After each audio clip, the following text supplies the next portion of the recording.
Welcome to another episode of The Profile. I'm Gary Dunn, and in the comfy chair tonight is Mr. Steve Brazier. How are you, Steve? Very good, mate. Good to see you. Likewise. And nice to be here. thanks so much for coming in. Very pleased to be here with you. Yeah, and we're pleased to have you here, Steve. So I'll start with, where were you born? I was sort of accidentally born in Middlesbrough. Grew up in London, but born in Middlesbrough, near York territory. Near my clan, So, and what instruments do you play, Steve? Guitar. Yep. Yeah.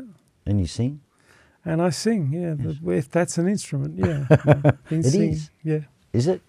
Yeah, I believe it is, for sure. Absolutely. So what was a turning point in your life that made you start playing, start entertaining music? Look, I'd probably say it would stem from my mother. Always singing. My mother used to love to sing. And in the early 70s, I went northwest and I worked in Cape Lambert. I should never have been on the camp. I was about 15 years of age. Wow. So it was the first FIFO or whatever? Yeah, it was, I was working in a mess hall with about 4,000 people. And it's pretty messy. Sorry? Pretty messy? Yeah, pretty messy, absolutely. Most of them were from Yugoslavia as well, so it was quite messy. And I'd met somebody on the camp that actually played guitar, and he, I think he was in, next door to me, and I'd always hear him playing and think, well, he sounds great. And he showed me a couple of chords, and eventually he left the camp, and he asked me if I'd like to buy his guitar. And he gave me a book with it so that I could learn how to play it. And, I took the guitar and I learned how to play it, So that was a starting point that sort of got me into music. What year was that, Steve? That would have been 1971. Yeah, 71. So in 1972, your first band, Just in Time, or Just in Time, but Just in Time. Just in Time, 1972. What sort of songs were you playing? Who was in the band? Well, the main instigator there was a guy called Francis Chan. And there's probably a few people who know Francis from the early days. I met Francis in a warehouse. I was doing part-time work at Woolworths, driving a forklift. And he would hear me singing Bee Gees songs as I was driving the forklift. And he said, would you like to audition for my band called... in fact, the band didn't have a name. So I waltzed down to the Swanbourne Surf Club and did a brief audition with these guys. And I think I probably did To Love Somebody or Words, it was Bee Gees songs. And the guy said, well, you're in the band. And, probably a little while after that, we came up with this name, Just in Time. And it was the first band. Wow, interesting. So 73, you played in Battleground, a more heavier style of music, I believe. You played with a good friend of mine, Carl Pink's brother Mal. I played with Mal Pink. That was a sort of a big change. There was a couple of local Perth musos that are still around, Peter Leokopoulos and Ian Lewis, a bass player. And I auditioned for this Battleground band, and Mal Pink, Carl's brother, was on the drums. And we got into a little bit of heavy metal stuff. We were playing, I guess sort of it was around the time of Leroy Rat, Fatty Lumpkin.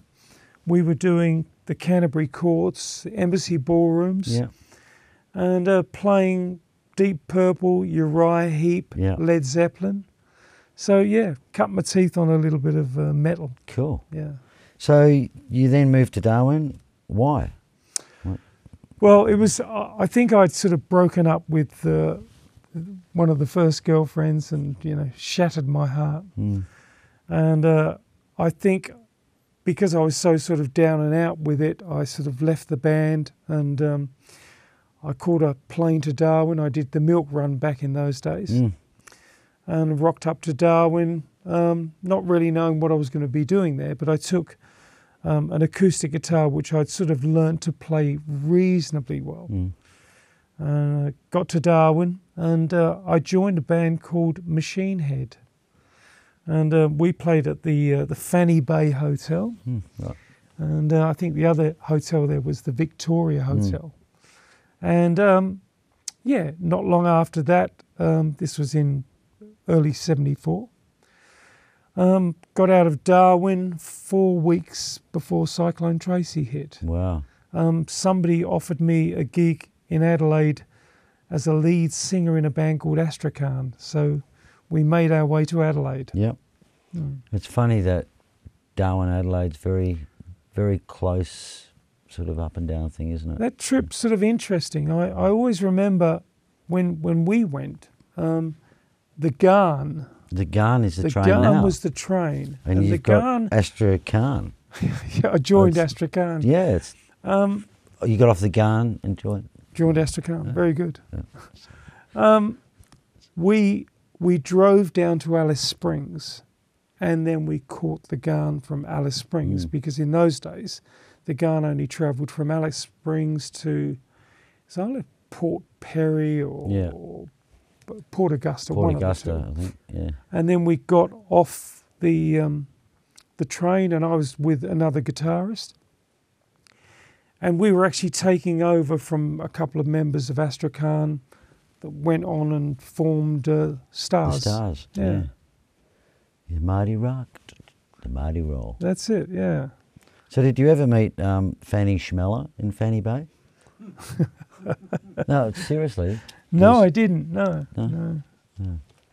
It's the person I met when I was in Darwin. Look, so you moved back to Perth after how many years in Adelaide with? I think I spent probably. You've made me laugh. Schmeller, S-C-H. Yeah, It's got nothing to do with what it's you're not thinking. Fanny Pretender.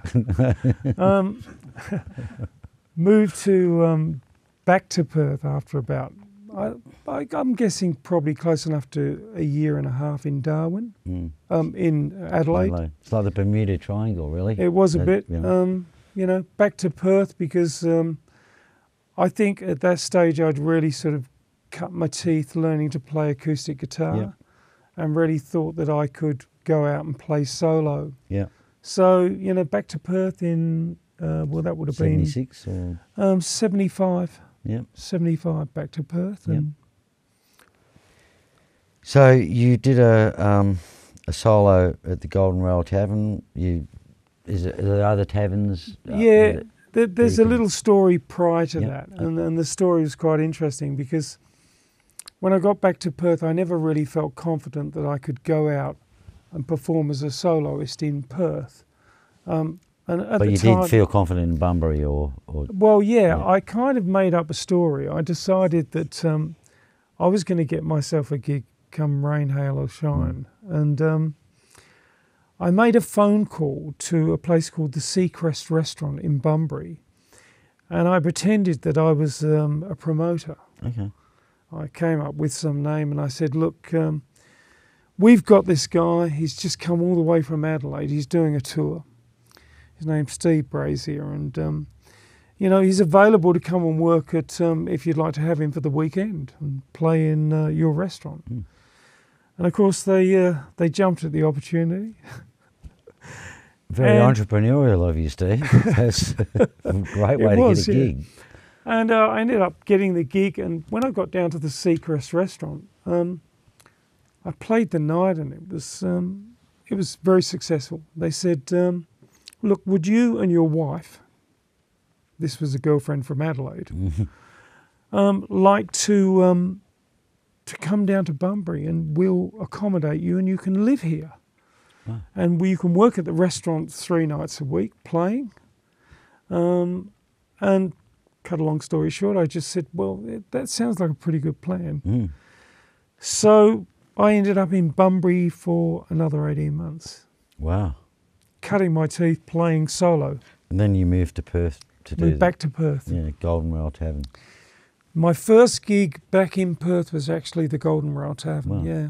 And built up, a good following. Back in the day, of course, Perth Central was where all soloists played. There was names to mention, and you know, I long remember a guy called Christopher May.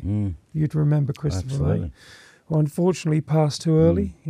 42 years of age, and he was a very good friend. And there was guys like Tom Harron, Nick Meladonis, Keith MacDonald. Yes. And really in those days, you know, the city centre was packed with people. Shafto Lane Tavern. Shafto Lane, all those Sir Sellers Tavern, Cine Sellers Tavern. Yes. And so we had a complete circuit in the centre of Perth. And eventually, you know, I was working 5 nights a week, playing in taverns in Perth, solo, and then become a duo. Yeah. So I think I probably first met you then with Kathy Travers, or doing the duo with Kathy Travers. Yeah, Kathy was just wonderful. You know, we connected, and we ended up, you know, working together over a period of about 18 months, and later, after I came back from England, we worked together, and we used to drag around a mini Yamaha grand piano. And I remember those. And my Martin acoustic. Yeah. And do gigs all over Perth. So you went back to England with Kathy, or? No, it was after I'd worked with Kathy for a while, she decided to form a band called Polly and the Baby. I went back to my solo work. There was an original band in there in between. And I ended up working at the Cottesloe Hotel. And I used to work solo at the Cottesloe. I always remember the Sunday sessions at the Cottesloe, 1978. And then I'd finish at the Cottesloe and go down to the Stone Crow for their roast dinner and play down there. So it was like a double gig. And saved up and did typically what I would think, you know, a good Australian would do their trip to the UK, their big venture. So in 78, I left for London, and I'd had a fairly long conversation with a guy we all know, Keith MacDonald. Yes. I gave Keith all of my gigs in Perth, and he gave me all of his gigs in London. Wow, fantastic. So we traded gigs. Yeah. So I just noticed on Facebook a little while ago, he's in Japan. His son married a Japanese girl, and they went over there, and I wonder if he's doing any gigs there, because you know what Keith's like, he'd gig anywhere. Oh, he'd gig anywhere, A great entertainer. Yeah, we must get him on the show, and he's on our list of hundreds. But so yeah, they were, you know, they were really adventurous times. I had 18 months playing in London. I was, you know, playing 5 nights a week around London. Interesting how you gather your money in London. Yes. Like you know, the pub, for example, one of the pubs I used to play at on a regular basis was the Crown Pub in St John's Wood, which is just around the corner from Lord's. And believe it or not, on Saturday night, Jerry Rafferty and Billy Connolly used to do a gig there. Wow. And I used to do this Sunday session, and they would pay me £20, and then afterwards I'd have to go around with a tray and collect money. But when you consider I was working 5 nights a week, earning unbelievable money in London, back, you know, in the late 70s. £20 was a lot of money then. £20 a night, Yeah. And plus you got the tray and you got more. The tray I probably ended up picking up £25. Wow. I didn't always walk around myself with the tray, get a good friend to say, can you do it? You know. I'll give you a £5. Yeah, that was it, yeah. Yeah. So you came back to Perth, working with Kathy again? Or? Yeah, I think when I got back to Perth, I thought, you know, what's the safe thing to do? Where can I earn some money straight away? Because Kathy and myself had some history. I worked with Kathy for a bit, and I formed a trio with a guy called Alan Welsh, who's quite well known around Perth. Very good guitar player. Great guitar player. And Peter Leokopoulos, we formed a band called the Smarties. And Trevor Barnes, I don't know whether you know that name as well. Yes, absolutely. Trevor You're coming out with them, so I'll ring the anemometer. And we actually formed an original band called First Offence. Yeah. And we got a track on the 96 FM album at the time, which was The Going Thing. And it was probably, the band itself was a new wave style band. We did a lot of Costello and stuff like that, Joe Jackson. Yeah. So I changed my direction a little bit there. A lot of fun, and then the calling card came. There was an advert For a band called the Beatniks. The Beatniks. We had Aaron Woolley on the show recently, and Aaron, of course, was in the very first lineup of the Beatniks.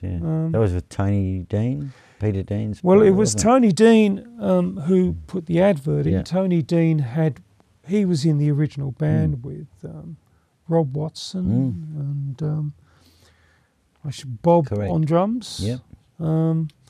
So a friend of mine saw the ad, a friend called Bob Croucher, who's used to be in the record industry, a very great friend of mine.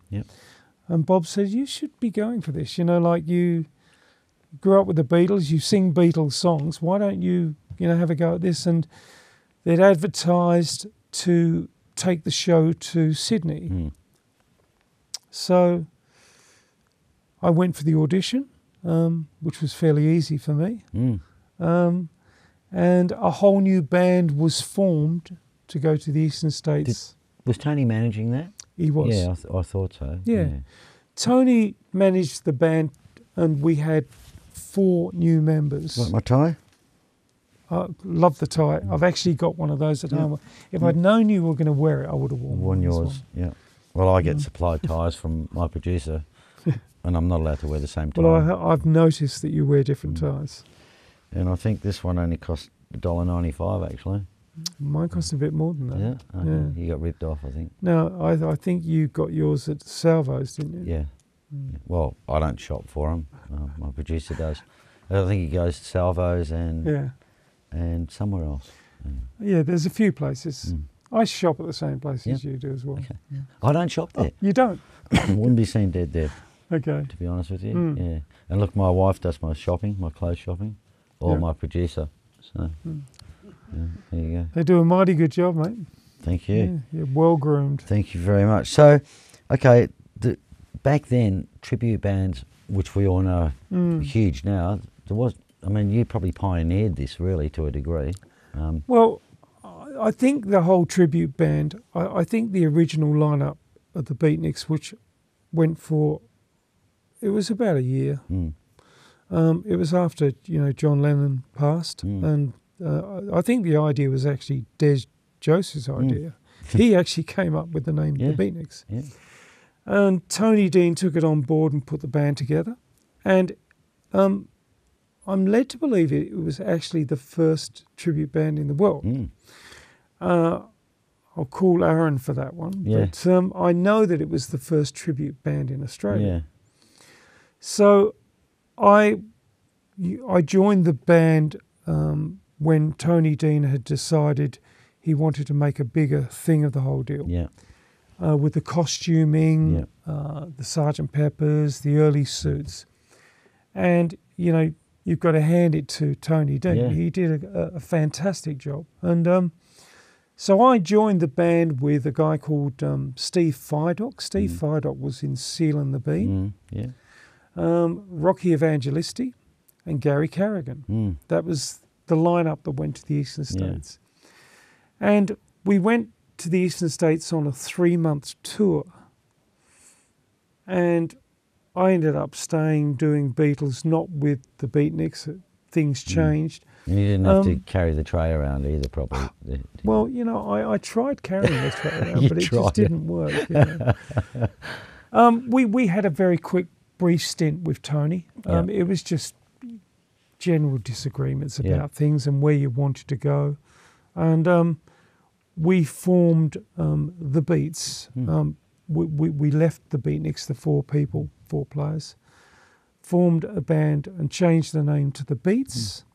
And long and short of it was that because I'd had the connection with Mal Pink, at the time we wanted to get a new bass player. So Enter Carl Pink. And also Ben Little. Ben Little, yeah. So Carl and Ben joined and Gary remained with me. Rocky was, I think, fairly keen to do his own thing. Yeah. And we toured for 4 years. We did some interesting things. We played cards on Monday. Yeah. I think we probably smoked a bit during the day, as you do. No. Cigarettes, Yes, of course. And just toured and had 4 years of, fantastic touring. Great. Plus the original stuff that we did as well. Fantastic. And obviously you came back to Perth with the band at some time, because I think, when did we start playing with Carl? It was 85. Yeah. We came back, I think it was June 85. Yeah. We had this idea that because we'd signed a publishing deal with Warner Brothers and we were quite heavily into the writing, Carl, Ben and myself, and Gary, of course, he did a bit of writing, we decided that we could come back to Perth as a very powerful Beatles show and do well, because obviously it was the mid-80s. We all know about Pubs what was happening with pub bands in the mid-80s. And we came here and we hit the town fairly hard with marketing. We did get into the various venues that were happening at the time. And as you would know, the Floriat and the Cloverdale, and we never got to the Nookenborough. We did the Musos Club. And well, the Frames had dibs on Nookenborough, didn't they? It looked like a very successful launch. It looked like we'd do very well, but there was an issue, which was probably a fair issue, that an Eastern States band, even though there was 2 Perth members, coming back into Perth and taking gigs just wasn't going to sit very well. Yeah. And within probably 6 weeks, things had dissolved really, based on the fact that we were going to be cut short of shows, not because we weren't good enough to do them. Because the most powerful person in town at that time was had an agenda. Well, he had an which agenda, is probably fair enough. and it was a fair enough agenda. Yeah. So we crawled back into our corners. Ben went back to Sydney. The crew that had actually come across in the truck went back to Sydney. And Carl decided to stay in Perth, and of course Carl joined you. Well, I think he did that thing with Dave Warner first, whatever that was called. He did the Rocky Horror thing. Yeah, the Rocky Horror, and correct. Then The Kind. The Kind, with Mark Lizotte and who else was in The Kind? Sue DiMarchi? Yeah, Denise, Susie, and then Boyd Wilson, and then they went. Dean Denton, I think, was in it, and and Tim Count might have been in it at some time, and then I think I joined, and then someone else joined, and Well, the new band that I formed, which was Suburban Boys, supported The Kind at the Hurdies and a couple of other gigs. So there's continued my connection with Carl, and obviously followed through when Carl joined the night after, and I continued with Suburban Boys until '92. Yeah. So you also got a day job, sales at a sign company, formed the Bourbon Boys. So who was in that band? Suburban Boys. Well, Richard, the drummer, was from Sydney, so nobody's not really going to know Richard. But Rocky Evangelisti was in the band, and Ian Jervis was the bass player in the band. Ian. Very good bass player. What's he doing now? Is he around? Ian probably just plays a bit of bass at home. He works for Channel 10, I think, still with Channel 10, I'm not sure. And Suburban Boys sort of dissolved. And obviously during that time I had the daytime job, sales manager, and I went out and started my own little business, which was a small advertising business. And I thought, what am I going to do musically? What do I know best? And in 1992, I formed the Fab Four. All right. We're 26 years on. Wow. Yeah, 92, yeah. Still going with the Beatles. Still doing the Beatles. I think, there's probably a lot to be said for that, to do it. I think you do it because it's in your back pocket. Yeah. It's like having breakfast every morning. There's certainly nothing wrong with it. I mean, the songs are great, and people are always going to love watching people play Beatles songs anyway, I think. So I think you get people that say, well, Steve, how could you have done that for so long? How have you managed that? Yeah. I think what's really got me through the Beatles is the fact that, one, I really love the music, obviously. Who doesn't? The passions, from my childhood. And I think, two, would be that the pleasure that it actually gives people. Yeah.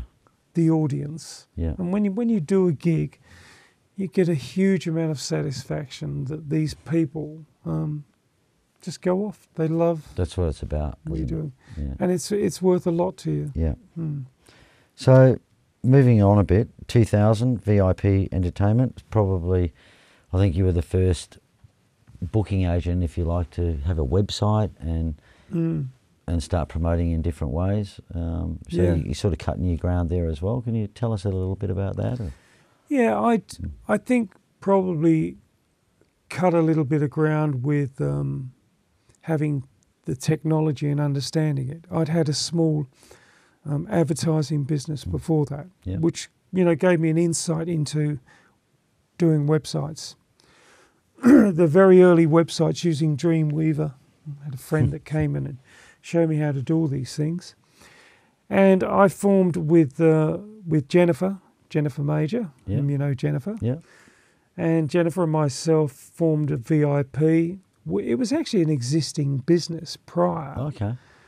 That used to do all the Santa Clauses in Perth. Oh, right. Yeah. VIP Entertainment, by a Santa Claus. So we actually changed the clause in the contract. Boom, boom. Did you get that, did you, Shawnee? Yeah. Just. And we really focused on creating an interactive website. Yeah. So it was the first entertainment website, probably in Australia. But in WA, nobody else had a website. Yeah. And we built the website, and it was dial-up, of course, in those days.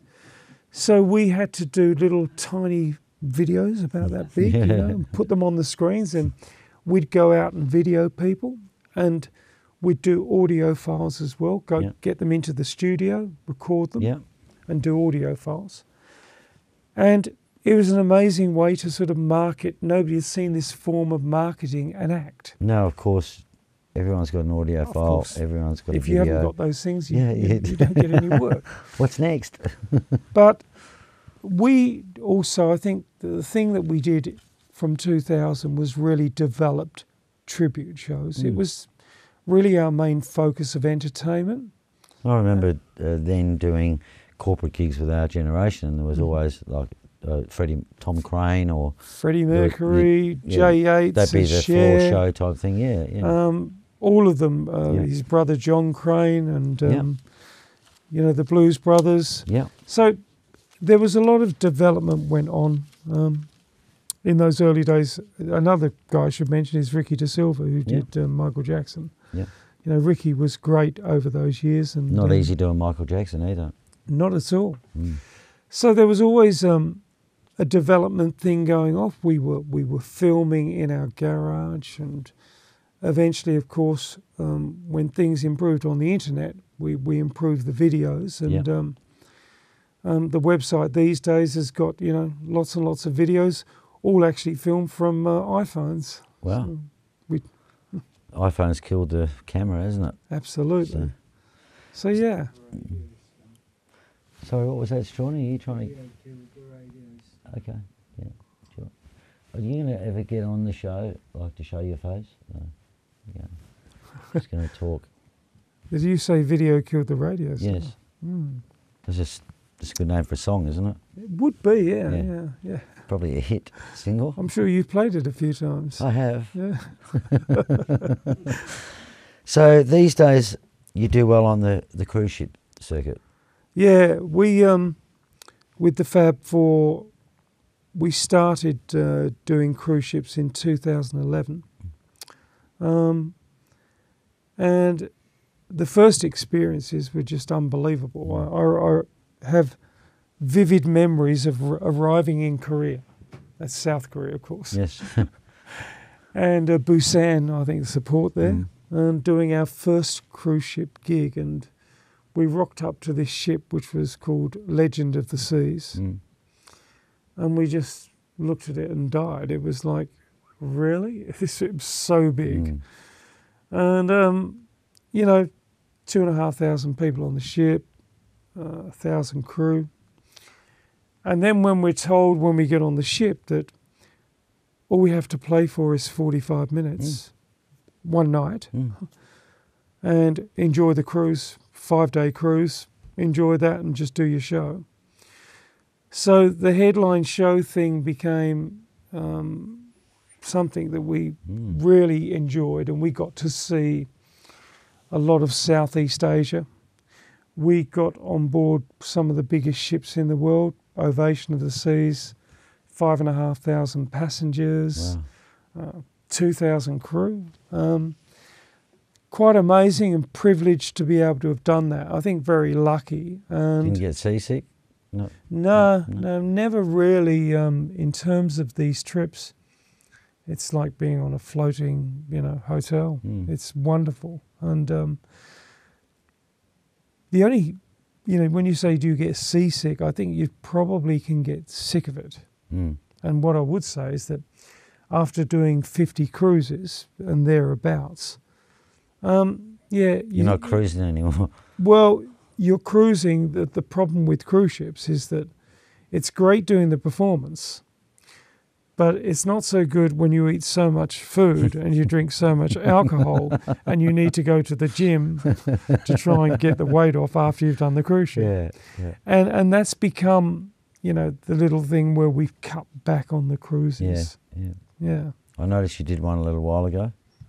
Yeah, we did. We're back about 2 weeks ago on a smaller ship, which was a lot of fun. But these days, with the band members I've got, it's very, I'm very grateful to have such good players in the band. Yeah. Brendan Gaspari, Mark Nelson, Richard Taylor. Yeah.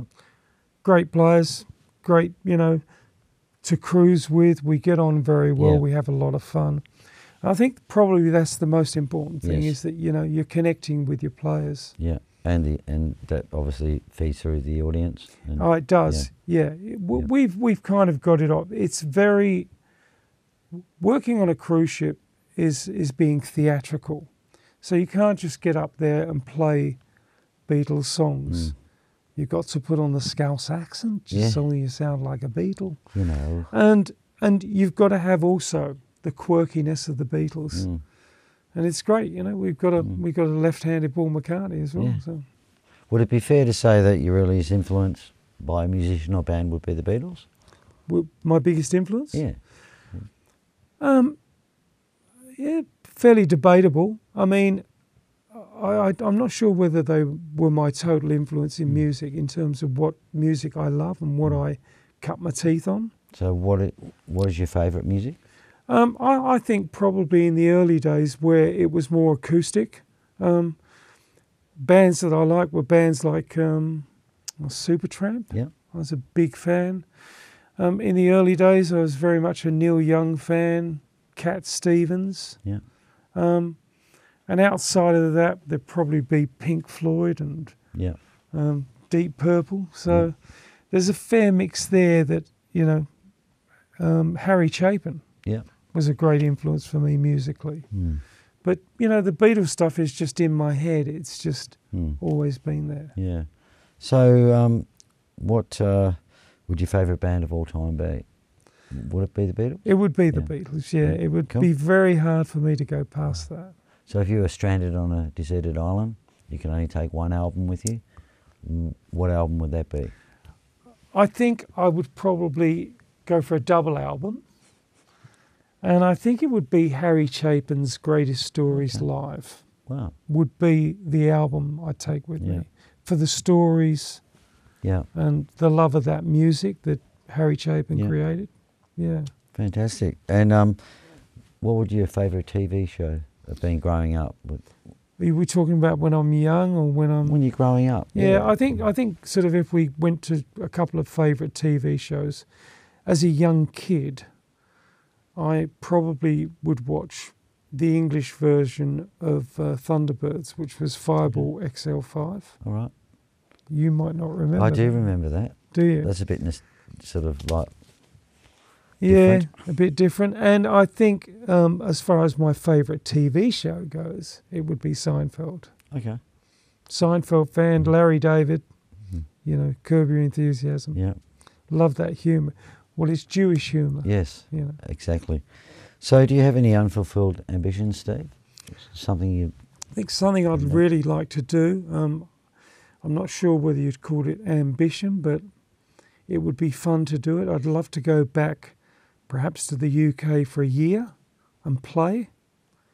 And probably even go back to playing solo. Wow. And getting my family and seeing my family, you know. Do you get back there often these days? No, I don't. No, so it's been a long time between drinks, yeah. Family, London, Middlesbrough? Family mostly would be London and Newcastle. All right. Where I was born. So, because I know all your brothers, well, most of them. Yeah. I've met most of them, and you got the older Steve, and that's unusual. Like you got an older Steve. The two Steves. Yeah. And he's a blues man. You know, he came over to. He headlined the blues club for Rick. Yeah. Goes under the name of Steve English, and he plays the Delta blues. He's got 5 albums out. Lives in Cleveland. Yeah.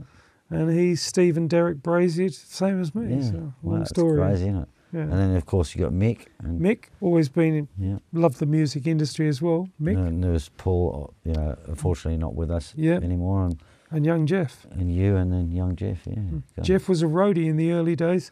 He was a roadie for McLeod. Was he? Yeah. Dean Denton, McLeod. Who else was in that band? John Webster, Weber. Weber, that's right. We had him on the show the other week. I was in a band briefly with Weber as well. Wow. So, unreal, isn't it? Intertwined little web we do. woven. It's you know, when you talk about 6 degrees of separation. Yes. We live in Western Australia, Christ. So do you collect anything like maybe little soldiers or coins or stamps or? Not really. No? I think I collect dust. Dust. Yeah, it's How do you do that? Well, you leave your guitars in a garage for a little while, and they just collect dust along with your photos and stuff like that. No, I think my biggest interest is I've got a YouTube channel. Yep. Which is I've got over 150 videos on my channel. Do you want to plug that channel? Oh, well, it's you just look up Steve Brazier on YouTube. Yep. My channel will come up, and it's got a long history of videos that I've made, including some of the tribute shows, some of my life history, things like that. But that's where I get my fun these days. I love making these videos. You put them on Facebook because I've seen them. Yeah, I put a few up there. Yeah. So, I mean, that's where my heart is at the moment. Cool. Well, while we're plugging things, please like our videos. Please go to the profile, www.theprofile.com.au. Comment, let us know what you think and who we should interview. Is there someone you'd like us to interview?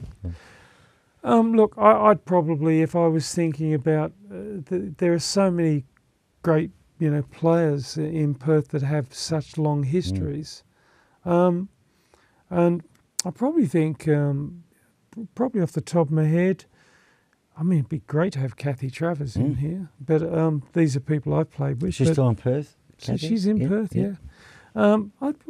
Keith McDonald would be. Well, he's on one. the list, yeah. Yeah, Keith just has a very a wonderful history in Perth. He's and he's a fantastic guy. done the kids shows and his solo work in the early days. But names escape me, and I'm sure when I walk out of here, I'm going to think, why didn't I tell you about this? Well, someone's coming back to do an interview because I actually think somebody should interview you. Oh, maybe I'll interview myself. Yeah. Because one of the questions we've added is there anyone you may have forgot that we haven't talked about?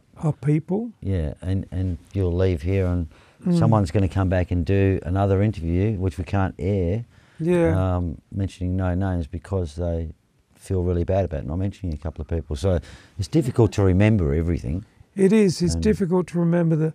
I'd probably try to remember the people that guided me and gave me the most influence.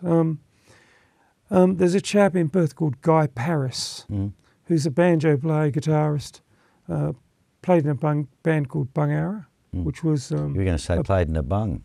Bung, yeah. Bungara, which is a bluegrass band. Yep. And there's another chap who's no longer with us, two chaps. Johnny Moore, who was Warner Brothers national manager. Yep. And Bob Croucher, who was Universal, a manager with Universal. I think those three people had a big influence in my musical career. Certainly with acoustic guitar, the early days of learning how to finger pick and, Well, in the early days then, when we talked before about the hub in Perth and Cine Cellars, all those different places, I mean, there weren't many solo, or it wasn't out there like it is now. I mean, you can go to a suburban pub now and you see a soloist, acoustic guitar player, duos, all playing. But in those days, it was, I suppose, the bands. It was, I think those were the days in the city centre where we had Beethoven's Pinocchios and the Waldorf even nightclub, Top Hat. They were the band where the bands played. But in actual central Perth, the taverns and the wine bars did have quite a lot of soloists. Yeah. Yeah. And now it's sort of spread out. It's spread out, and we just need to encourage people to get back out and watch entertainment. Yeah. I think this is part of what this is about as well. Yeah. Celebrating musicians that have worked hard for years and are still out there doing it. And you can it's go. It's a hard slog. It is. Yeah. It's very difficult. Yeah, and it's even harder with people staying home with the multimedia you have now, the Facebook, you can sit on your computer. Yeah, watching the latest movies on demand. Yes. Who hasn't got it? It's like it's there, but. And I don't know, if we're not careful, maybe we'll lose any live entertainment. Yeah. Is that where you think it might be heading, or? Well, I'd like to think that myself and my partner Jennifer, we get out and go and see bands. Yeah. And I'd like to, I'd always encourage people to do that, but the other issues are, of course, going out and having a drink where, there's not a lot of money around. You've got to catch a two-way cab. It's a fair bit of dough plus your drink. But you can Uber things these days, of course. Should I mention that word? You can mention Uber, but you can't get an Uber drink in a hotel, can you? No. But, we tend to make it, we go by the Uber all the time. Yeah. And, when I'm doing gigs, of course, you can't drink. Yeah. These days, it's too scary. Yeah, absolutely. Back in the day, we used to get drunk, get pissed at the gig and drive home. Yeah. Okay, so last question. What would you put on your gravestone, Steve? I think most definitely life is what happens to you while you're busy making other plans. It's a John Lennon quote. Yes. That would be on my gravestone. Yeah. Really nice having you here, mate. Great to be here, mate. And thank you so much for coming in. And Mr. Steve Brazier, we'll see you next week. Thanks, Absolute Steve. pleasure, mate. Cheers, mate. Thank you. Thank you. Thank you. Thanks, guys.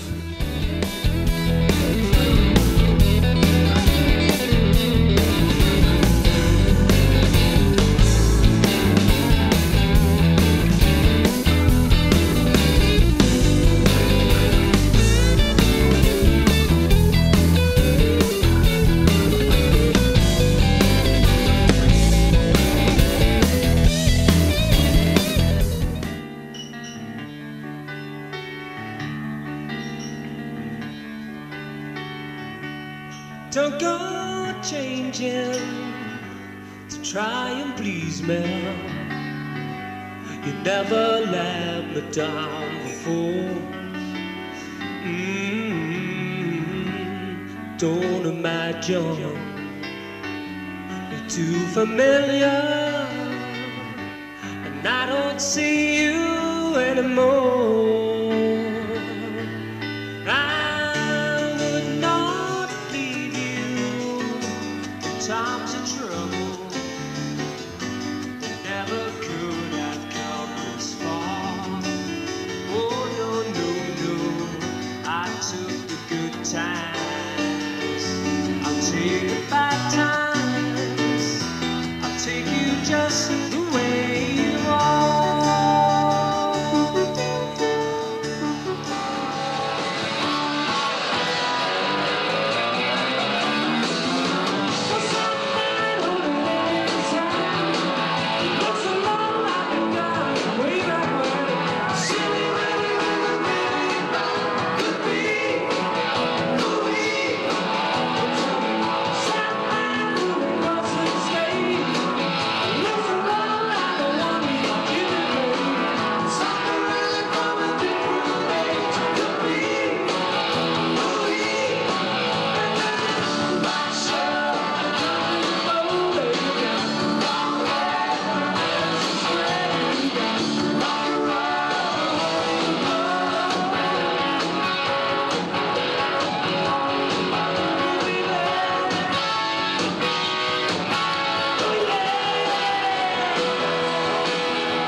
Gather round, all you clowns, let me hear you sing.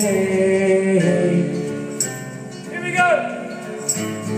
Hey, you've got to hide your love away. Hey, you've got to hide your love away. Oh, that deep, oh, that dark, that goes on. Let's hear you sing, oh buddy.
At ProCopy, we can transfer audio to CD, make CD, DVD and Blu-ray copies, transfer video to DVD, Blu-ray or HD, digitise slides and photos and supply custom USBs.